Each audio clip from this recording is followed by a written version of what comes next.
आज आपण बनवत आहोत रव्याची खिचडी आणि चटणी। खायला अतिशय अप्रतिम लागते, अगदी कमी तेलात बनते आणि एकदा बनविल्यानंतर हा नाश्ता तुम्ही डिनरमध्ये सुद्धा कराल आणि वारंवार हा नाश्ता बनवाल। चला तर मग लगेच रेसिपीला सुरुवात करूया आणि रेसिपी आवडल्यास व्हिडिओला लाईक, शेअर आणि सबस्क्राईब करा। तर अशी ही लाल बुंद रवा खिचडी तयार करण्यासाठी आपण एक अर्धी वाटी भरून रवा घेतलेला आहे आणि हा रवा पहिल्यांदा आपल्याला इथे भाजून घ्यायचा आहे। तर त्यासाठी एक जाड बुडाची कढई ठेवून घेतली आणि त्यामध्ये हा रवा घालून घेतला आणि 4 ते 5 मिनिटं हा रवा आपल्याला मंद आचेवरती भाजून घ्यायचा आहे, म्हणजे मीडियम टू हाय फ्लेमवरती। खूप कलर वगैरे चेंज होईपर्यंत काही भाजायचं नाही आहे।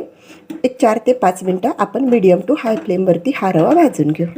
3 ते 4 मिनिट झालेले आहेत आणि छान वाफा या रव्यामधून निघायला लागलेल्या आहेत। आता आपण गॅस बंद करून घेऊ आणि हा रवा एका प्लेटमध्ये काढून घेऊ। रवा भाजून झाला की आपण इथे घेतलेले आहे 2 असे लाल बुंद टोमॅटो, त्यामुळे आपल्या टोमॅटो खिचडीला कलर छान येईल। आता हे दोनही टोमॅटो आपल्याला इथे चाकूच्या साहाय्याने कापून घ्यायचे आहे। खूप बारीक कापायचे नाही आहेत, असे मोठे मोठे कापून घ्यायचे आहेत। टोमॅटो कापून झालेले आहेत। आता हे टोमॅटो आपल्याला मिक्सरच्या पॉटमध्ये घालून घ्यायचे आहेत। आपण इथे 2 लसूण पाकळ्या घालून घेतल्या आणि त्यानंतर आपल्याला इथे घालून घ्यायचे त्यामध्ये असे 2 लाल मिरची। जर असे ओले लाल मिरची नसेल तर सुकी लाल मिरची घातली तरीही चालेल। झाकण लावून याची आपण प्युरी तयार करून घेऊ। आणि हे बघा, इथे आपली छान टोमॅटोची प्युरी तयार झालेली आहे। ही प्युरी बाजूला ठेवून देऊ। गॅस सुरू करून आपण कढई मध्यम तापून घेतली। आता त्यामध्ये मोठ्या चमच्याने अर्धा चमचा भरून तेल घालून घेतलं। खूप जास्त तेल या रेसिपीला नाही लागत। 1 चमचा भरून तूप घालून घ्यायचं, म्हणजे आपल्या या खिचडीला टेस्ट खूप छान येते।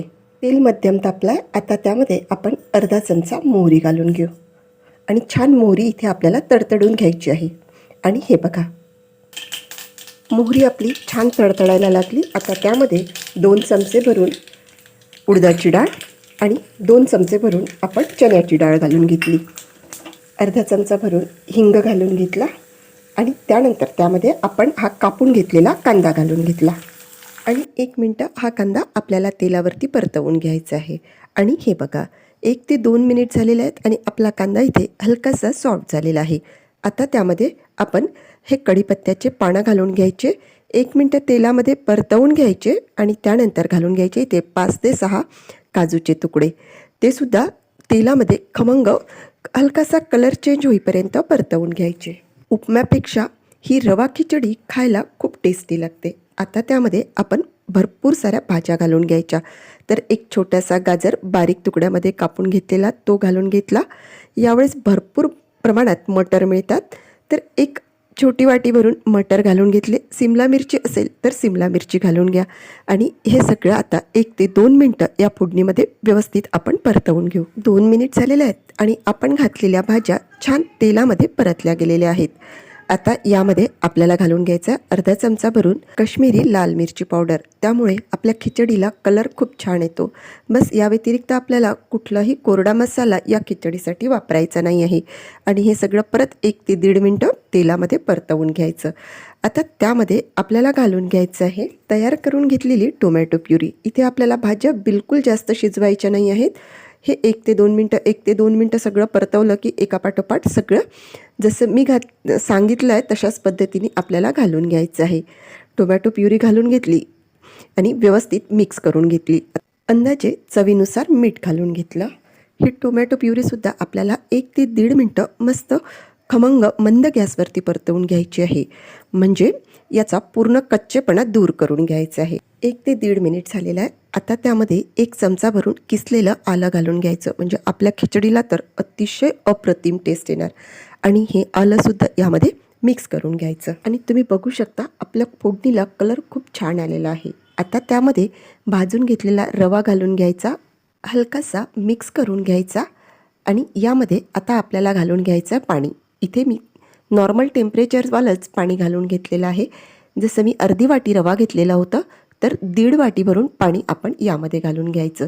सुरुवातीला अर्धी वाटी भरून पाणी मिक्सरच्या पॉटमध्ये घालून विसळून घेतलं आणि ते पाणी घालून घेतलं आणि त्यानंतर परत मी 1 वाटीवरून पाणी घालून घेतलं. हलकीशी पातळ अशी खिचडी आपल्याला इथे तयार करून घ्यायची आहे. म्हणजे ना जास्त घट्ट ना जास्त पातळ अशी मधली कन्सिस्टन्सी आपल्याला ठेवायची आहे.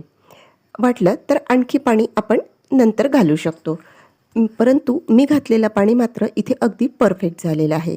आता हे पाणी यामध्ये व्यवस्थित मिक्स करून घ्यायचं, वरून झाकण ठेवून द्यायचं आणि मंद आचेवरती ही खिचडी आपण शिजवून घ्यायची. 3 ते 4 मिनिट झालेले आहेत आणि बघा आपली ही खिचडी मस्त शिजलेली आहे. खूप जास्त आपल्याला हिला ओव्हरकुक करायची नाही आहे, नाहीतर ती ड्राय होते. आता आपण गॅस बंद करून घेऊ आणि यावरती झाकण ठेवून ही गरम गरम खिचडी खायला घेऊ. खिचडी तयार झालेली आहे. या खिचडीसोबत खाण्यासाठी लागणारी चटणी तयार करून घेण्यासाठी 2 चमचे भरून शेंगदाणे भाजून घेतले, फुटाणे भाजून घेतले आणि थोडंसं सुकं खोबरं भाजून घेतलं. आता हे सगळं आपल्याला मिक्सरच्या पॉटमध्ये घालून घ्यायचं आहे.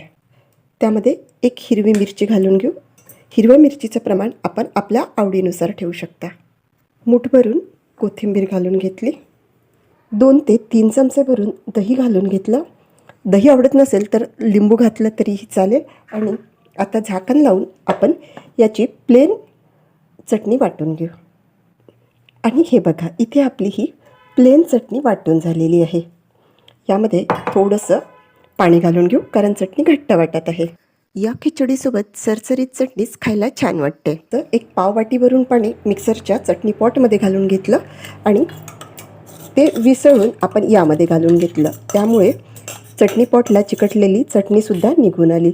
आणि हे आता आपण चमच्याच्या साहाय्याने मिक्स करून घेतलं. चवीपुरतं मीठ घालून घेतलं. 1 अर्धा चमचा भरून साखर घालून घेतली, म्हणजे आपल्या या चटणीला टेस्ट खूप छान येईल. मिक्स करून घेतली. आता यासाठी लागणारा आपण तडका तयार करून घेऊ. तडक्यासाठी पोहे खायच्या चमच्याने 2 ते 3 चमचे भरून तेल तापवून घेतलं. आता त्यामध्ये अर्धा चमचा मोहरी घालून घेतली, अर्धा चमचा जिरं घालून घेतलं, थोडासा कढीपत्ता आणि 1 सुकी लाल मिरची घालून गरमागरम तडका आपण या चटणीवरती घालून घेतला. थोडीशी चटणी या पॅनमध्ये घालून घ्यायची, म्हणजे राहिलेला तडकासुद्धा यामध्ये टाकून देता येते. मिक्स करून घ्यायची. बघा खूप छान अशी चटणी इथे तयार झालेली आहे. या खिचडीसोबत अशीच चटणी बनवतात आणि कन्सिस्टन्सी बघा अशी पातळच कन्सिस्टन्सीची चटणी इथे बनविल्या जाते. ही खिचडी खाण्यासाठी 2 वाटी भरून खिचडी अशी एका प्लेटमध्ये काढून घेतली आणि साईडनी भरपूर सारी चटणी वाढून घ्यायची आणि गरम गरम खिचडी चटणीसोबत चमच्याच्या साहाय्याने खायची. खायला अतिशय अप्रतिम लागते. मी एका हॉटेलवरती खाल्ली होती, पण हॉटेलपेक्षा सुद्धा घरी बनवलेली ही खिचडी भारी लागते. एकदा नक्की करून बघा. कशी वाटली ते कमेंट बॉक्समध्ये कळवा. आवडल्यास व्हिडिओला लाईक करा, भरपूर शेअर करा आणि सबस्क्राईब करा. चला तर मग भेटूया पुन्हा एकदा अशाच मस्तशा व्हिडिओमध्ये. धन्यवाद.